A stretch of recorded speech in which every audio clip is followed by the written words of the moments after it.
తొలగిపోనిందయ్యా త్వరలో పెద్దింటోని తొలగిపోనిందయ్యా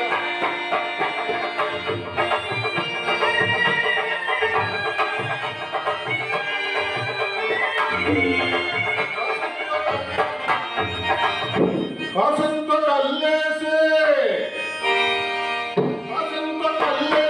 ఇంటికి తొలగిపోనిందయ్యా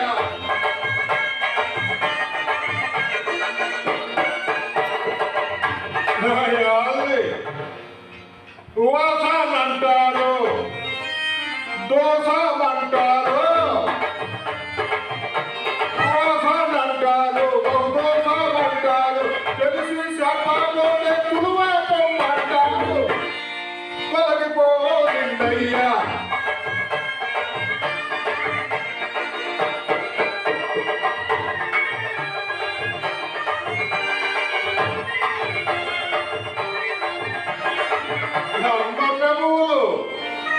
పెములు మీ కుక్కల్ని కట్టేసుకోండయ్యా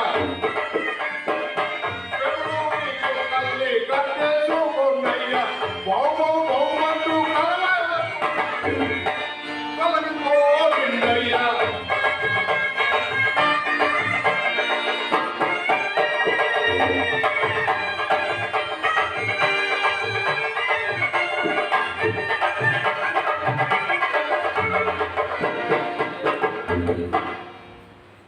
కొంచెం దూరంగా ఉండయ్యా. ఏదియా కొంచెం కడగా ఉండమంటున్నాను. ఎందుకంట నువ్వు కడగాది వాడివి కనుక. ఏంటండి నువ్వు కడజాతి వాడివి కనుక నువ్వు కడగానే ఉండమంటున్నాను. కడజాతువులు అంటే తప్పు వాడివి, అంటరాని వాడివి. సర్లే కానీ నువ్వు భూమి మీద నిలబడింది నీకు ఎట్లా కనపడుతున్నా? భూమి మీదనే కదా. భూమి మీద భూమి మీద నేను అనే భూమి మీద కదయ్యా ఉంది. నేను మునిగిన గంగలోనేగా నువ్వు తాళం చేసి వచ్చింది. ఆకాశం నీకు నాకు అందరికీ ఒకటే కదయ్యా. సూర్యుడు, అగ్ని, చంద్రుడు ఇవన్నీ నీ ఇంట్లో వెలిగి నా ఇంట్లో ఎలకనంతాయా. అటుంటప్పుడు నీకు నాకు వంటరాని కలవేందయ్యా. నిన్ను కొట్టే పాలు నన్ను కొట్టే ఎత్తులు వస్తాయట. సర్లే కానీ చూస్తే ఊరికేదో కొత్తలాగున్నావు. అసలు ఎందుకు వచ్చినట్ట? నేను బానిసను విక్రయించుతున్నాను. ఏంటండి?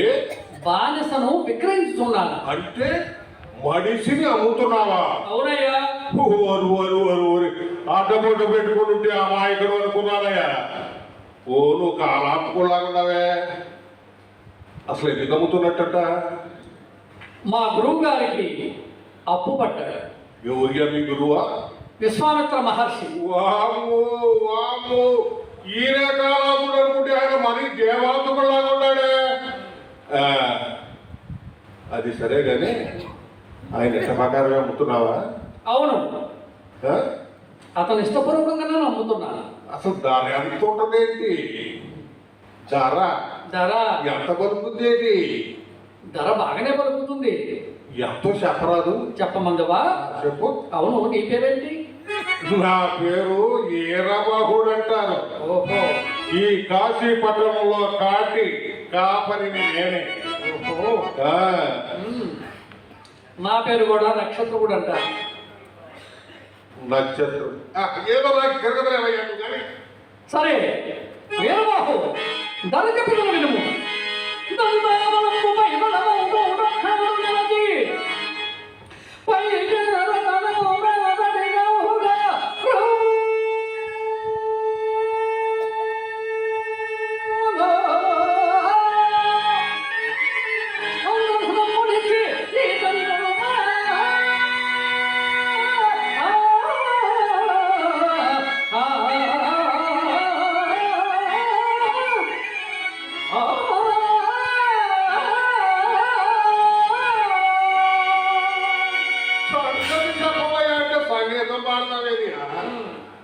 అసలు దారెంతో చెప్పబోయా అంటే నువ్వు అంటే నాకు నేను చెప్పినది సరే, కానీ నీవు కొంచెం పుచ్చుకున్నావు కదా, అందువల్ల నీకు అర్థం కాలేదు. సరే చెప్పేదని వినుము.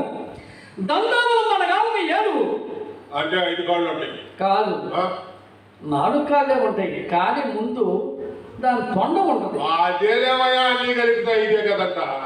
దాని మీద ఒక బలవంతుడెక్కి నీ పుట్టాడు పనికిరాడా? పనికిరాడు. ఎందుకంట పనికిరాడు? ఊళ్ళే నువ్వు కాలాంతకుడు కాదు, బలవంతుడు ఏంటి కుక్కర ఎత్తి చూస్తాడని. బలవంతుడెక్కి ఒక విలువైన రత్నం తీసుకొని తన శక్తి కొలది పైకి ఎంత ఎత్తున విసురునో అంత ధనమిచ్చిన కానీ ఇతన్ని నీకు విక్రయించదు. అందుకంటే మిమ్మల్ని పిచ్చి బ్యామల్ అనేది. ఎందుకో ఏమయ్యా మీరే చెప్పండి. రత్నాన్ని పైకి చూస్తాడంట, పైకి ఇచ్చేదానికి కిందనే కదంట ఏముంటది మీరు చెప్పండి. అంతేగా నీకు తెలిసినది. అది మా గురువు గారి ప్రభావమే, అది అక్కడనే ఉంటుంది.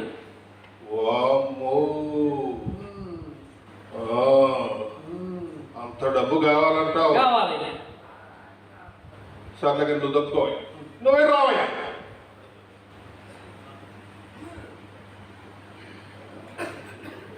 ఏంది అయ్యి అడ్డపుట్ట ఆయన నమ్ముతానంటున్నాడు. నీకు ఎట్టువేనా? ఎట్టో అటో కాదు, నా దగ్గర పని చేయాలంటే పోతే అట్టం కొట్టది. సరేనా? రేత్రల్లా గొల్ల కట్లో కాపలా కాయాల. బతికిన మనుషులు సచ్చిన శవాల్ని తీసుకొస్తారు. శవాన్ని చూడాలా, కాటు సుఖం వసూలు చేయాలా, అప్పుడు తగలెట్టాలా. కాటి సుఖం ఎంతంటే ఒక మాడ పాత పిండం దండులో వేస్తాడు. ఆకలైతే పిండం తినేసేయి.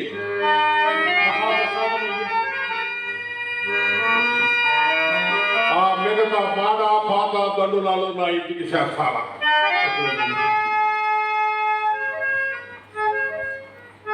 కాటి సుఖం ఎట్టి పరిస్థితుల్లోనూ వసూలు చేయాల.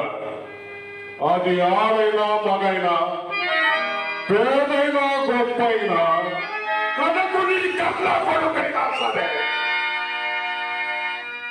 వసూలు చేస్తామా?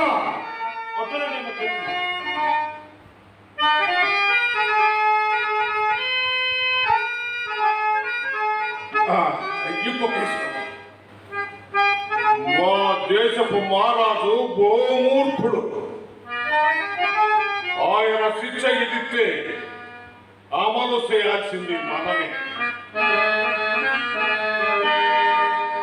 కాలు తీసేయమంటే తీసేయాలా, చెయ్యి నరకమంటే నరకాలా, తల తెగ నరకమంటే నరకాలా. అది ఆడైనా మగైనా, పెద్దైనా చిన్నైనా, ఆఖరికి ఏదైనా సరే నడుపుతావా?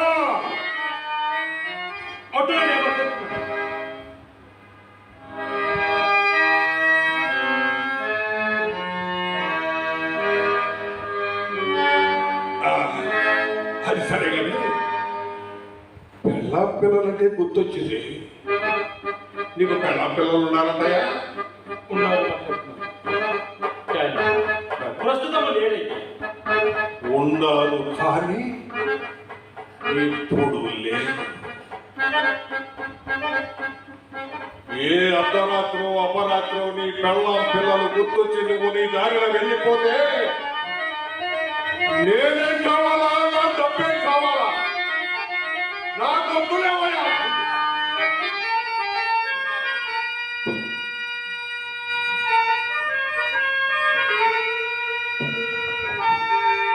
భూమి భుజ బలాభీలో మస్తక స్థగిత చరణారవిందుడమైన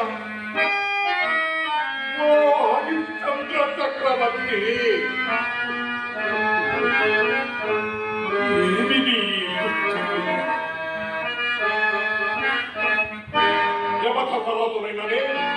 విశ్వామిత్రుడి ఆజ్ఞలు వచ్చినాయి.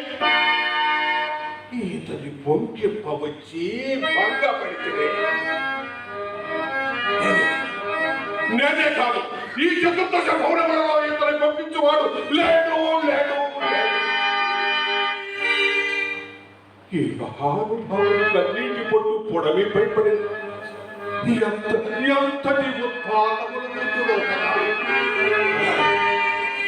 లేవయ్యా. నిన్ను నేను పంపాలియా. బాధపడమాకయ్యా.